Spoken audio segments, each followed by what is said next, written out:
Hello दोस्तों, तो कैसे यार आप लोग। आशा करते हैं आप लोग मस्त होंगे और आपकी तैयारी भी मस्त चल रही होगी। तो जैसा कि यार हम लोग क्लास 12 फिजिक्स का तीसरा चैप्टर विद्युत धारा इलेक्ट्रिक करंट को देख रहे थे, तो आज हम इसमें पढ़ने वाले बहुत ज़्यादा इंपॉर्टेंट डेरिवेशन धारा तथा अनुगमन वेग में संबंध, विद्युत धारा तथा अनुगमन वेग में संबंध का डेरिवेशन देखेंगे और बहुत ही आसानी से इसे समझेंगे। और ये भी बात करेंगे कि आपका अनुगमन वेग या अपवहन वेग किसे कहते हैं, इसकी परिभाषा, सूत्र, मात्रक सब कुछ देखेंगे। ठीक है, तो यार भाई आपको प्लीज़ वीडियो को आखिरी तक देखना है क्योंकि टॉपिक बहुत ही ज़्यादा आपका इंपॉर्टेंट है। ठीक है, तो चलो आपका शुरू करते हैं हम लोग, आपका धारा तथा अनुगमन वेग में संबंध। ठीक है, और एक चीज़ बता दें, जैसे आपको विद्युत धारा चैप्टर के और भी वीडियो देखने हैं इसके पहले वाले, तो डिस्क्रिप्शन पे फिजिक्स की प्लेलिस्ट है, उस पर आप जाके देख सकते हो सारे वीडियो। ठीक है, तो चलो शुरू करते हैं विद्युत धारा तथा अनुगमन वेग में संबंध। सबसे पहले आपको क्या पढ़ना है, अनुगमन वेग के बारे में कि अनुगमन वेग होता क्या है। अगर आप उसे समझ गए तो आप आसानी से विद्युत धारा तथा अनुगमन वेग में संबंध ज्ञात कर लोगे।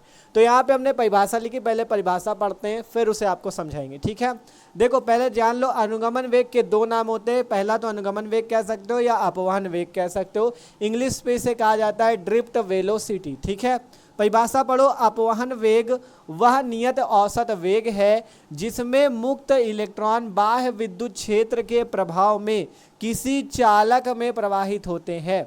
ठीक है, अपवहन वेग एक ऐसा वेग होता है जो कि मुक्त इलेक्ट्रॉनों के पास होता है। ठीक है, चालक में उपस्थित जो मुक्त इलेक्ट्रॉन होते हैं उनके पास होता है वेग। कौन सा? अपवहन वेग। कहा गया अपवहन वेग वह नियत औसत वेग होता है जिसमें मुक्त इलेक्ट्रॉन बाह्य विद्युत क्षेत्र के प्रभाव में किसी चालक में प्रवाहित होते हैं। ठीक है, क्या मतलब इसका अभी समझाते हैं। देखो मान लो हम क्या यहाँ पे कोई चालक बना लें।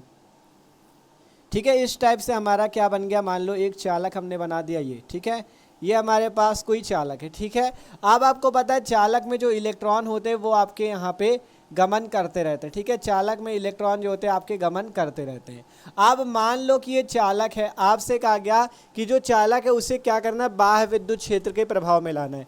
तो हम क्या करते हैं, इस चालक को एक बैटरी से जोड़ देते हैं। ठीक है, इस चालक को क्या करते हैं हम लोग, एक बैटरी से जोड़ देते हैं यहाँ पे इस टाइप से। ठीक है, इस चालक को हमने क्या किया, एक बैटरी से जोड़ा यहाँ पे हम लोग क्या कर देते हैं, एक बैटरी से इसे जोड़ते हैं। ठीक है, ज़्यादा नीचे आ गया ये, यहाँ पे एक हमने मान लो यहाँ पे क्या लगा दिया, बैटरी को लगा दिया। ठीक है, यहाँ पे हमने एक बैटरी को लगा दिया इस टाइप से, ये आपकी। ठीक है, ये आपकी क्या लग चुकी है, बैटरी लग चुकी है।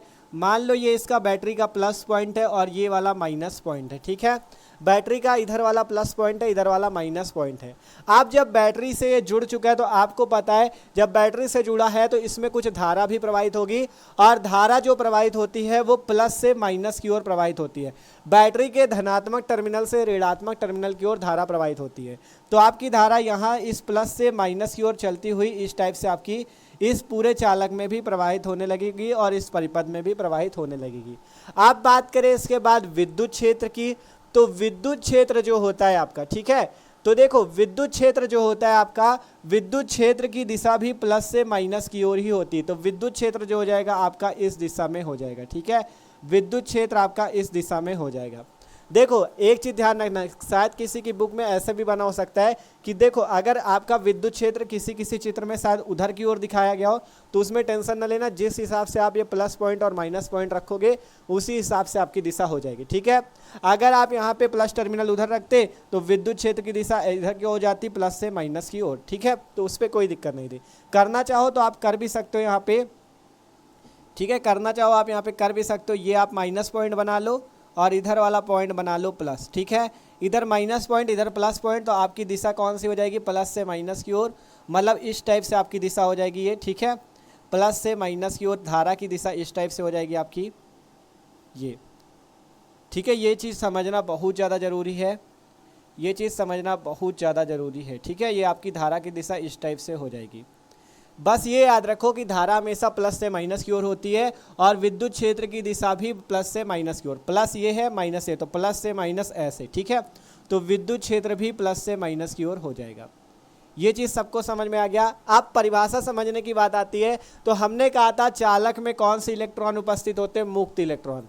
चालक में इलेक्ट्रॉन उपस्थित होते हैं, मुक्त इलेक्ट्रॉन उपस्थित होते हैं, और मुक्त इलेक्ट्रॉन जो होते हैं इस विद्युत क्षेत्र की विपरीत दिशा में होते हैं। अगर विद्युत क्षेत्र इस दिशा में तो मुक्त इलेक्ट्रॉन इस दिशा में होंगे, और विद्युत क्षेत्र अगर इस दिशा में तो मुक्त इलेक्ट्रॉन इस दिशा, मतलब एक दूसरे के विपरीत होते हैं। विद्युत क्षेत्र इधर है तो मुक्त इलेक्ट्रॉन आपके इधर आपके होंगे, ठीक है। ये आपके क्या होंगे यहाँ पे मुक्त इलेक्ट्रॉन, ये आपके क्या होंगे मुक्त इलेक्ट्रॉन होंगे, ठीक है। इस टाइप से आपके मुक्त इलेक्ट्रॉन यहाँ पे चालक में गमन कर रहे होंगे, ठीक है। इस टाइप से मुक्त इलेक्ट्रॉन आपके चालक में गमन कर रहे होंगे, ठीक है। तो सिंपल ये जो मुक्त इलेक्ट्रॉन है, इन मुक्त इलेक्ट्रॉनों के औसतम वेग को ही क्या बोला जाता है, अपवहन वेग बोला जाता है। इन मुक्त इलेक्ट्रॉनों के औसतम वेग को ही क्या बोलते हैं, अपवहन वेग बोलते हैं। तो ये जो सिंपल चित्र बना इसमें ये चालक है, इस पे मुक्त इलेक्ट्रॉन यहाँ पे गमन कर रहे हैं, और मुक्त इलेक्ट्रॉन जो है विद्युत क्षेत्र की विपरीत दिशा में गमन करते हैं। यहाँ पे कहा गया था, परिभाषा पढ़ो, अपवहन वेग वह नियत औसत वेग होता है जिसमें मुक्त इलेक्ट्रॉन बाह्य विद्युत क्षेत्र कब लगा, जब आपने उसे बैटरी से जोड़ा तब आपका विद्युत क्षेत्र लगा। तो बाह्य विद्युत क्षेत्र के प्रभाव में आने के पश्चात क्या हो जाता है, किसी चालक में प्रवाहित होने लगते हैं। मतलब कि मुक्त इलेक्ट्रॉनों का ऐसा वेग जो कि मतलब चालक में मुक्त इलेक्ट्रॉनों का ऐसा वेग जिससे चालक जो हो बाह्य विद्युत क्षेत्र के प्रभाव में आने पर जो मुक्त इलेक्ट्रॉन हो चालक में प्रवाहित होने लगे, तो चालक के ऐसे मुक्त इलेक्ट्रॉनों के ऐसे वेग को हम क्या बोलते हैं, और आपका अपवहन वेग बोलते हैं। सिंपल सी बात यह है कि मुक्त इलेक्ट्रॉनों का औसतम वेग अपवहन वेग कहलाता है। और जो चालक में मुक्त इलेक्ट्रॉन होते हैं वो कब आपका प्रवाहित होने लगते हैं, जब हम उसे बाह्य विद्युत क्षेत्र से या किसी बैटरी से जोड़ देते हैं, तो आपका जो मुक्त इलेक्ट्रॉन होते हैं वो आपका चालक में प्रवाहित होने लगते हैं। और वेग क्या होता है, स्पीड ही तो होती है। तो मुक्त इलेक्ट्रॉनों की जो स्पीड होती है या मुक्त इलेक्ट्रॉनों का जो वेग होता है वही अपवहन वेग कहलाता है, और इसे Vd से प्रदर्शित करते हैं, ठीक है। परिभाषा समझ में आ गई थी। अपवहन वेग वह नियत औसत वेग होता है जिसमें मुक्त इलेक्ट्रॉन जो होते हैं बाह्य विद्युत क्षेत्र के प्रभाव में आने पे चालक में प्रवाहित होने लगते हैं। तो ऐसे वेग को अपवहन वेग बोलते हैं, सिंपल सी बात, ठीक है। और इसे Vd से प्रदर्शित करते हैं। मात्रक की बात करें तो देखो Vd एक प्रकार का वेग है, इसलिए इसका मात्रक भी वेग के मात्रक के बराबर होता है, मीटर प्रति सेकंड होता है, ठीक है। मीटर प्रति सेकंड इसका भी मात्रक होता है, तो ये चीज याद रखना, मीटर प्रति सेकंड, ठीक है। तो यहाँ पे Vd क्या है, वेग, इसलिए इसका मात्रक हो गया मीटर प्रति सेकंड। तो सिंपल से अभी आपने क्या समझी, अपवहन वेग या अनुगमन वेग की परिभाषा। आशा करते हैं सबको परिभाषा समझ में आ चुकी है। अब हम लोग क्या करेंगे, विद्युत धारा तथा अनुगमन वेग में संबंध को देखेंगे, ठीक है। तो परिभाषा सबको समझ में आ गई। अब आप लोग इसका स्क्रीनशॉट लो। अभी ये वाला चित्र उस पर भी बनेगा, इस डेरिवेशन पे भी, तो इस चित्र को हम बना के आपको पूरा डेरिवेशन करके दिखाएंगे। तो इसको नोट कर लो जरा आप लोग परिभाषा।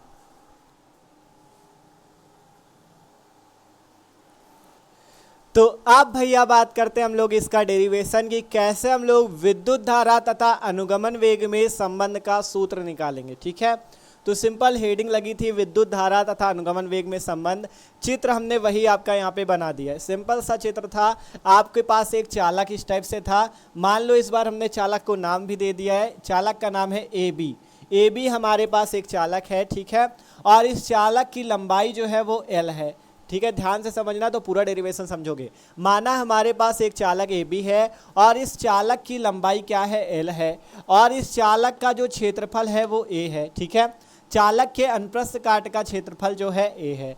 अब हमने क्या किया था, आपको अपवहन वेग निकालने के लिए क्या किया गया था, इसे एक बाह्य विद्युत क्षेत्र से जोड़ा गया था या एक बैटरी से जोड़ा गया था। तो हमने इस चालक को एक बैटरी से इस टाइप से जोड़ दिया। आपका ये बैटरी का धनात्मक टर्मिनल है, ये वाला बड़ा वाला धनात्मक होता है, छोटा वाला ऋणात्मक, प्लस माइनस, ठीक है। धारा पता है प्लस से माइनस की ओर जाती, तो हमने I धारा यहाँ पे प्लस से माइनस की ओर भेज दिया है, ठीक है। विद्युत क्षेत्र भी प्लस से माइनस की ओर होता है, तो विद्युत क्षेत्र भी इस तरफ। अब बात आती मुक्त इलेक्ट्रॉन। मुक्त इलेक्ट्रॉन विद्युत क्षेत्र या धारा के विपरीत होते हैं, तो विद्युत क्षेत्र इस ओर, धारा भी इस ओर, तो मुक्त इलेक्ट्रॉन इस ओर, ठीक है। तो ये सिंपल सा चित्र है। आशा करते हैं सबको चित्र समझ में आया। अब डेरिवेशन करने के लिए हमने यहाँ पे लिखा है कि माना AB एक चालक है, जैसा कि हमने कहा माना AB एक चालक है जिसकी लंबाई L तथा अनुप्रस्थ काट का क्षेत्रफल जो है वो A है, ठीक है। क्या लिख दिया कि माना AB एक चालक है जिसकी लंबाई L तथा अनुप्रस्थ काट का क्षेत्रफल कैपिटल A है। माना कि इलेक्ट्रॉनों का अनुगमन वेग Vd, हमने ये भी मान लिया कि ये जो इलेक्ट्रॉन है Vd अनुगमन वेग से चल रहे हैं, अपवहन वेग कहो या अनुगमन वेग, तो Vd अनुगमन वेग से ही आपके इलेक्ट्रॉन चल रहे हैं। अब हमें करना इसका डेरिवेशन। धारा और अनुगमन वेग में संबंध निकालना है। ठीक है, धारा I तथा अनुगमन वेग VD में क्या संबंध होता है ये आपको दिखाना है। ठीक है, तो सबसे पहले हम लोग यहाँ पे निकालेंगे इस चालक का आयतन। ठीक है, हम यहाँ पे लिखेंगे चालक का आयतन, ध्यान से देखते रहना तो आसान लगेगा आपको। लिखेंगे चालक का आयतन, चालक का आयतन। तो देखो अगर बात करें हम लोग, अगर आयतन निकालते तो आयतन में 3 भुजाएं आ जाती, लंबाई चौड़ाई ऊंचाई। आयतन बराबर लंबाई गुणे चौड़ाई गुणे ऊंचाई। लेकिन यहाँ पे आपके पास 3 भुजाएं आपको नहीं दिख रही होंगी, आपके पास एक क्षेत्रफल होगा और एक यहाँ पे लंबाई है इस चालक की स्मॉल l। तो आपको यहाँ पे क्या करना है, आयतन निकालने के लिए लंबाई गुणे चौड़ाई गुणे ऊंचाई चाहिए होता है, और यहाँ पे आपके पास क्षेत्रफल है। क्षेत्रफल में वैसे भी 2 चीज होता है, लंबाई और चौड़ाई।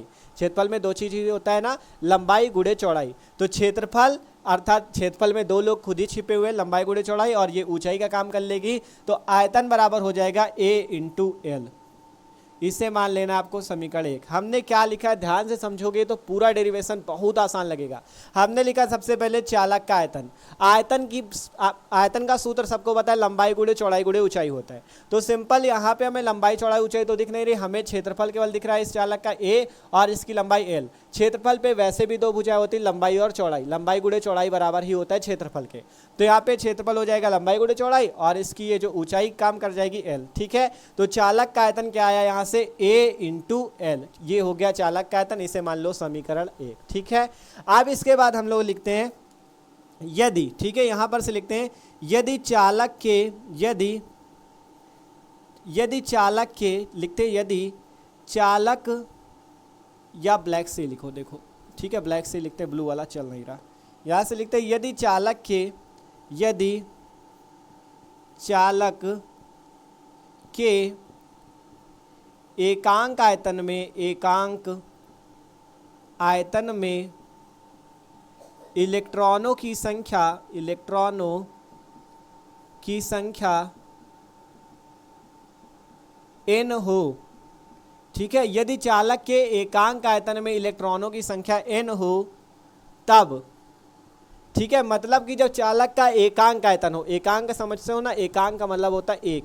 जब चालक का आयतन 1 हो तब हमने मान लिया कि उसमें इलेक्ट्रॉनों की संख्या जो है n। इस पूरे चालक में जब आयतन 1 होता है, एकांक होता है, तब उसमें इलेक्ट्रॉनों की संख्या n है। अब यदि यहाँ पे चालक का आयतन, तो यहाँ पे लिखते हैं n हो तब, यदि चालक का आयतन, ठीक है, हमने पहले लिखा यदि चालक के एकांक आयतन में इलेक्ट्रॉनों की संख्या n हो तब, यदि चालक का आयतन, अब चालक का आयतन आपके पास कितना निकल के आया, a इंटू एल। अब यदि चालक का आयतन a इंटू एल हो तब इलेक्ट्रॉनों की संख्या, अब इलेक्ट्रॉनों की संख्या कितनी आ जाएगी बताओ भैया। देखो यहाँ पे वही वाला सिस्टम चल रहा है, जैसे एक पेन की कीमत 5 रुपए, तो 5 पेन की कीमत कितनी हो जाएगी, 5 गुणे 5 बराबर 25। वैसा यदि एक आयतन में, एकांक का मतलब एक आयतन में इलेक्ट्रॉनों की संख्या n हो तो चालक के a इंटू एल आयतन में कितनी हो जाएगी बताओ। अगर एक आयतन में इलेक्ट्रॉनों की संख्या n हो तो a इंटू एल आयतन में इलेक्ट्रॉनों की संख्या कितनी हो जाएगी।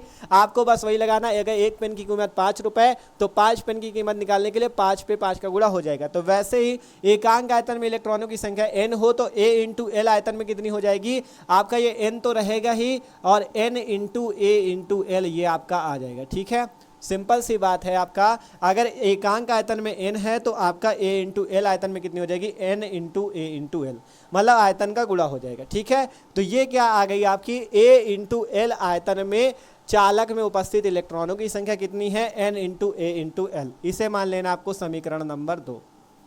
ठीक है, आपका निकला n। अब हम लोग क्या करेंगे, देखो धारा का सूत्र अगर सबको पता है तो धारा बराबर होता है q अपॉन में t। ये सूत्र होता है धारा का, I बराबर q अपॉन में t। तो यहाँ पे धारा निकालने के लिए, क्योंकि धारा तथा अनुगमन वेग में संबंध बताना है, तो धारा निकालने के लिए हम सबसे पहले ज्ञात कर रहे हैं q। तो हम लिखते हैं यहाँ पे यदि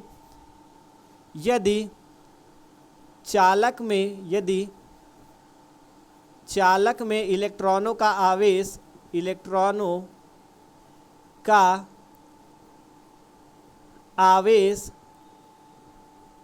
E हो, यदि चालक में इलेक्ट्रॉनों का आवेश जो हो स्मॉल e हो, तब कुल आवेश, तब यहां से लिखेंगे कुल आवेश। ठीक है, तब कुल आवेश Q बराबर,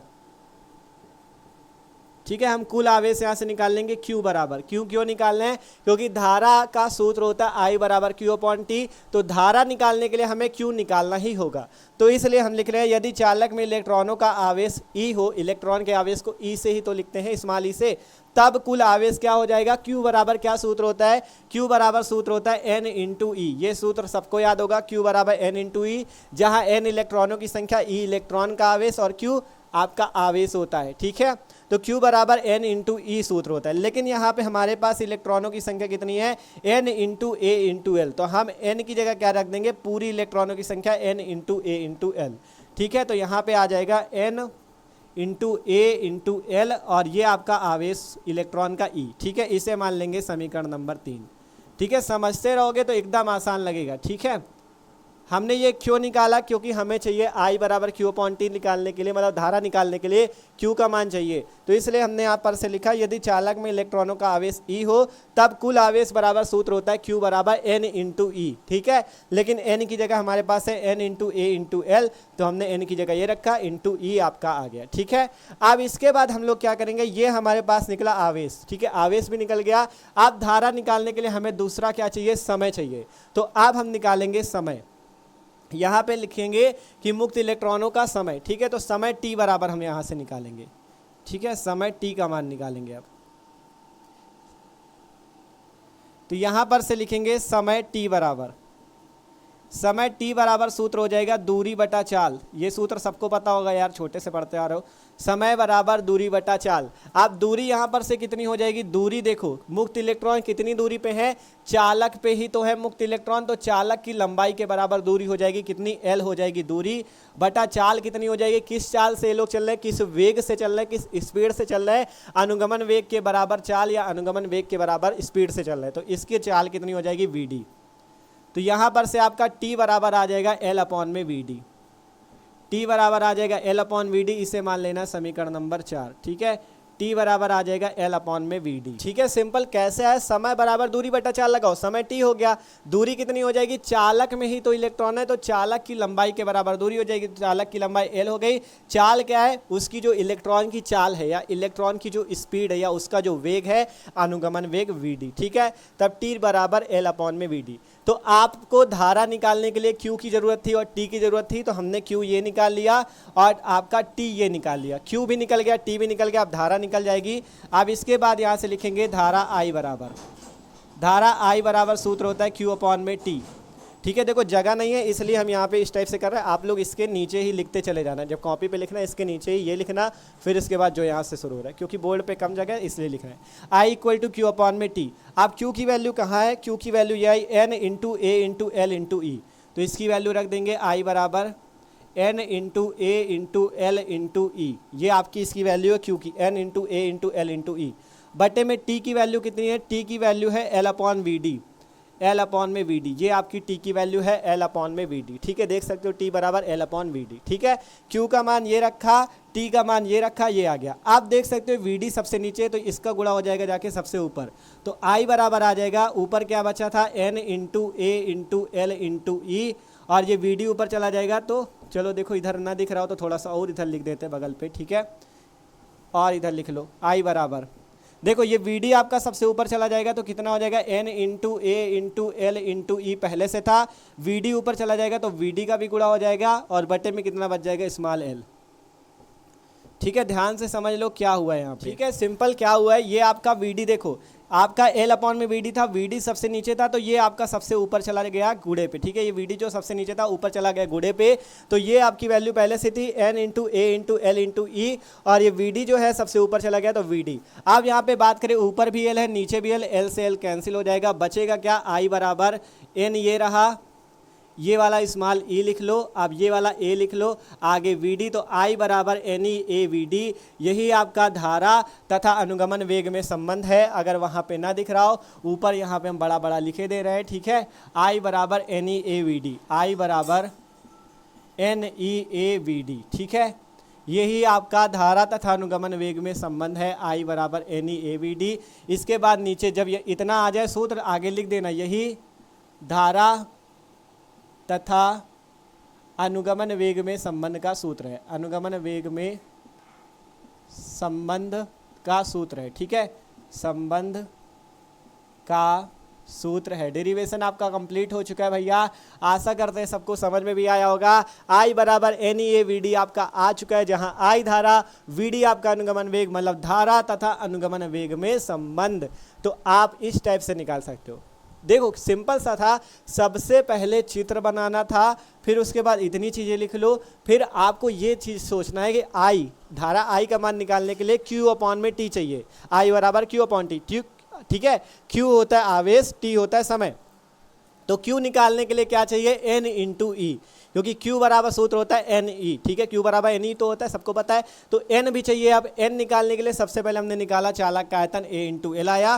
फिर हमने लिखा यदि चालक में एकांक आयतन में इलेक्ट्रॉनों की संख्या N हो तो चालक का आयतन अगर A इंटू एल हो तब इलेक्ट्रॉनों की संख्या हो जाएगी N into A into L, ठीक है। अब इसके बाद चालक में इलेक्ट्रॉनों का आवेश E माना, तब कुल आवेश Q बराबर N इंटू ई, N ये आ गया आपका, E ये आ गया। अब इसके बाद समय निकाल लिया गया, समय निकला, बस धारा I बराबर Q अपॉन T लगाओ, आपका मान आ चुका है। I बराबर NEAVD, यही धारा तथा अनुगमन वेग में संबंध का सूत्र है, ठीक है। तो आशा करते हैं ये डेरिवेशन यार सबको समझ में आया। तो वीडियो अच्छा लगा हो यार तो लाइक कर लेना, और जो लोग भी चैनल पे ना हो सब्सक्राइब कर लो, क्योंकि इसी तरह से मस्त तरीके से आपकी तैयारी हो रही है क्लास 12 फिजिक्स की, ठीक है। क्लास 12 फिजिक्स की भी हो रही है, क्लास 12 केमिस्ट्री की भी हो रही है। डिस्क्रिप्शन पे दोनों की प्लेलिस्ट मिल जाएगी, क्लास 12 फिजिक्स, क्लास 12 केमिस्ट्री, दोनों से मस्त तरीके से तैयारी कर सकते हो। और सब्सक्राइब कर लो, जैसे ही रोज़ वीडियो आते हैं आपके, रोज़ जैसे ही वीडियो आएगा तो आपके पास नोटिफिकेशन भी आ जाएगी, ठीक है। तो मिलते हैं यार अगले वीडियो पे, इसका स्क्रीनशॉट जिसको करना हो कर लो।